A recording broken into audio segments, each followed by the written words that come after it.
کیا ان محفلوں میں اتنا ہی مجمع ہوتا ہے؟ کیا اتنا ہی مجمع ہوتا ہے؟ کیا ایریے میں اتنے ہی لوگ رہتے ہیں یہاں پر؟ نہیں، بڑی تعداد ہے الحمدللہ۔ الحمدللہ یہ علاقے لگے ہوئے، خود یہاں اس گلی میں اتنے ہیں کہ اگر وہی آ جائیں تو یہ ہال بھر جائے۔ مگر افسوس کی بات ہے کہ محفل ہو رہی ہے اور نہیں آئے، تو یہی سے پتہ چلتا ہے کہ سننے والوں کا مزاج کیسا ہے، وہ کیا سننا چاہتے ہیں، کیا دیکھنا چاہتے ہیں۔ خدا ہم سب کی اصلاح کرے۔ یاد رکھے، شعر مشاعرے کے لیے جو کہا جاتا ہے، غزل کا شعر، وہ محبوب کے لیے کہا جاتا ہے، اور محفلوں کے لیے جو شعر کہا جاتا ہے وہ محبوب عظیم کے لیے کہا جاتا ہے، کہ اس سے بڑا کوئی محبوب نہیں ہے۔ اس کی دلیل ہے میرے پاس، اللہ کے محبوب کو محمد کہتے ہیں، محمد کے محبوب کو علی کہتے ہیں۔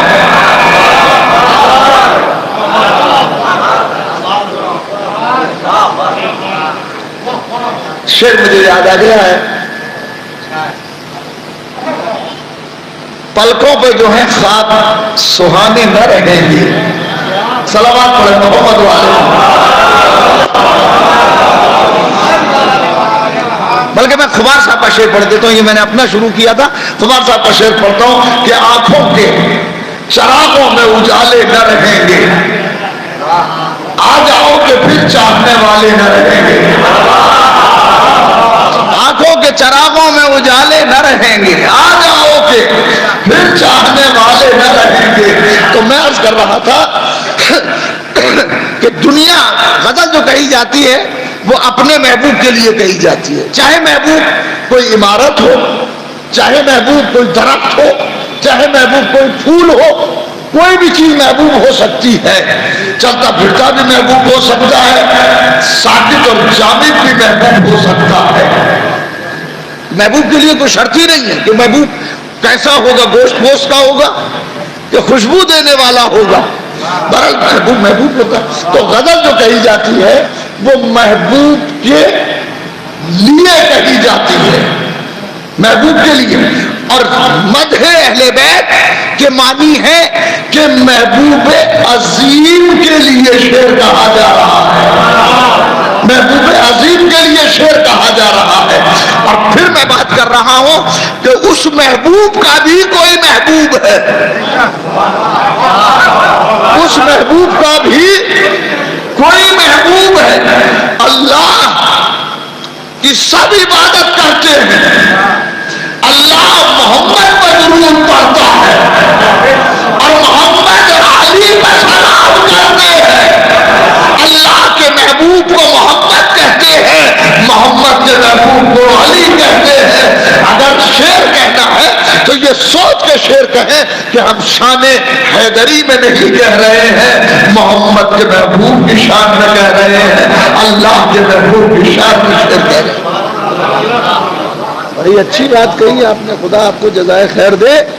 اگر یہ تصور پیدا ہو جائے، صرف اتنا سا تصور پیدا ہو جائے کہ ہم ان کی محفل میں پڑھیں گے، ہم ان کی محفل میں پڑھیں گے، اس لیے شعر کہہ رہے ہیں، اس لیے شعر کہہ رہے ہیں، تو ادب خود بخود سمجھ میں آ جائے گا کہ کوئی لفظ ایسا نہ آ جائے جس میں بے ادبی شامل ہو جائے۔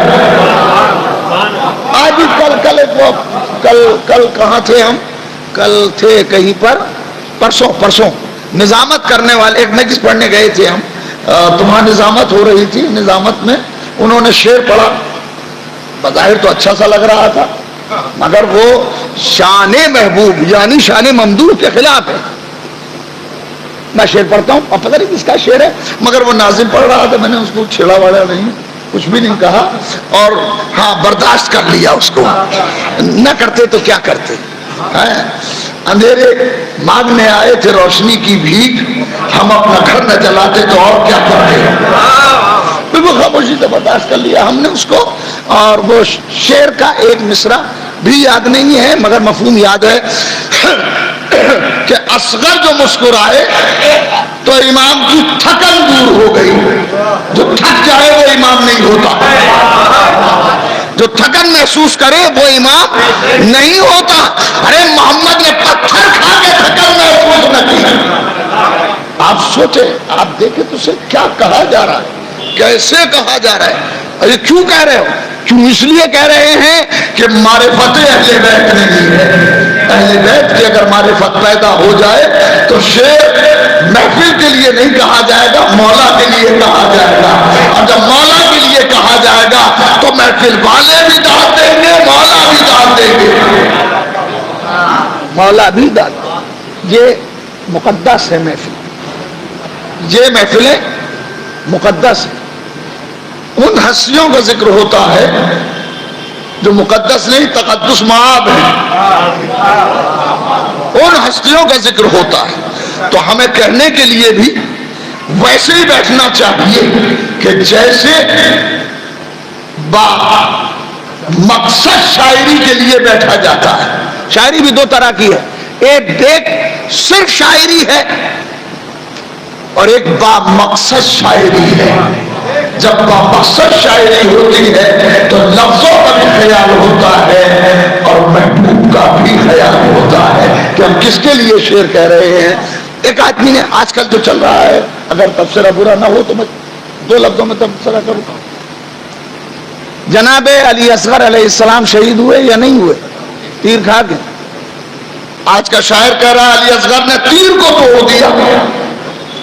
تیر توڑ دیا تو تم رو کیوں رہے؟ اس کے معنی ہے کہ علی اصغر شہید نہیں ہوئے. مولا کے گردن، مولا علی اصغر کی گردن میں تیر نے آیا. یہ جناب علی اکبر نے نیزہ توڑ دیا سینے سے. تبسم کی تلوار الگ چیز ہے. کیا کہنا تبسم شیرخوار کا کہ وہ دلیل صداقت حسین بن گیا. ایک بچے کا تبسم حسین علیہ السلام کی صداقت کی دلیل بنا. صداقت کی نہیں، فتح حسینی کی دلیل بن گیا. حسین کی فتح کی دلیل بنا. آپ اس زاویے سے کہیے کہ یہ اصغر کا تبسم نہیں ہے، یہ فتح کی دلیل ہے. یہ کہاں سے ثابت ہو جائے گا کہ گلا تیر زخمی ہو گیا، گلا زخمی نہیں ہوا؟ سبحان اللہ. ایک شاعر نے ایک شاعر نے مصرع لگایا، بلکہ جونپور کا ایک مصرع تھا. ایک صلوات پڑھے محمد والے.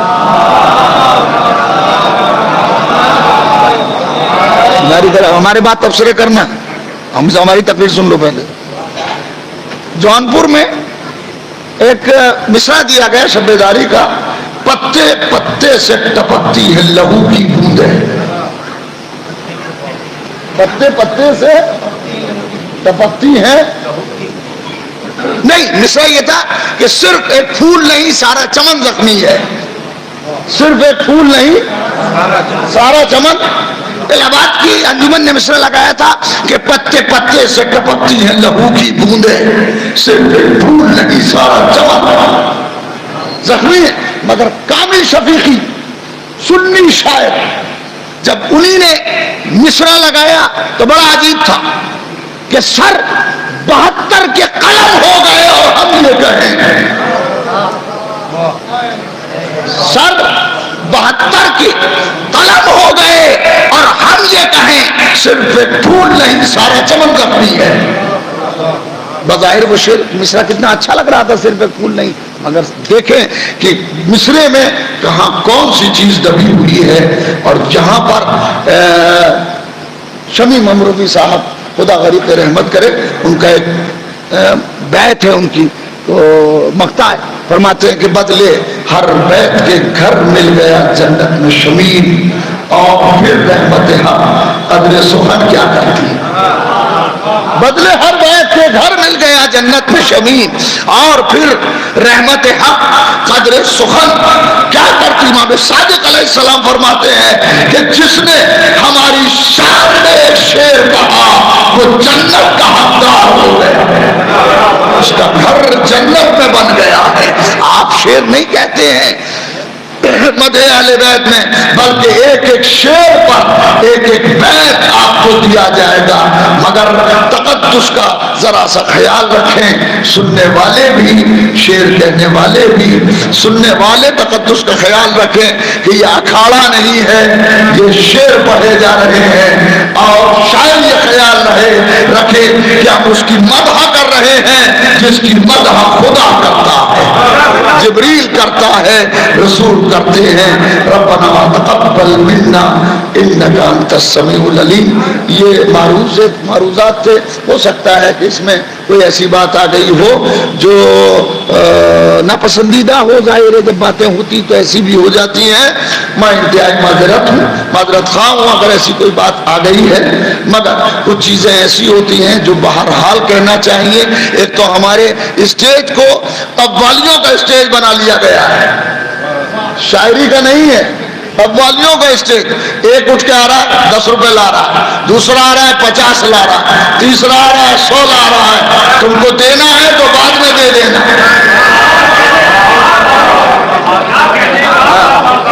اور وہ جب تک اس نے دیکھ لیا ہے کہ وہ آ رہا ہے، جب تک وہ لے نہیں لے گا دوسرا شعر پڑھے گا نہیں۔ یہ فطری چیز ہے، اس میں خطا نہیں ہے۔ جتنے بھی مزار کے مجاور ہیں سب غائب ہیں، صلوات پڑھے محمد علیہ۔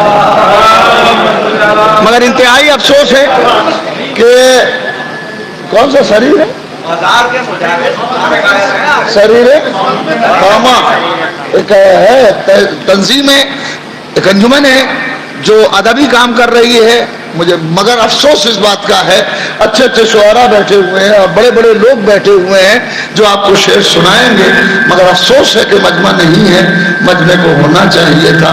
یا تو عاشق کی کمی ہے کہ ایک ایک کا دروازہ نہیں کھٹکھٹایا ہے، یا وہ احساس ہی نہیں ہے کہ جو محفل کے لیے ہونا چاہیے۔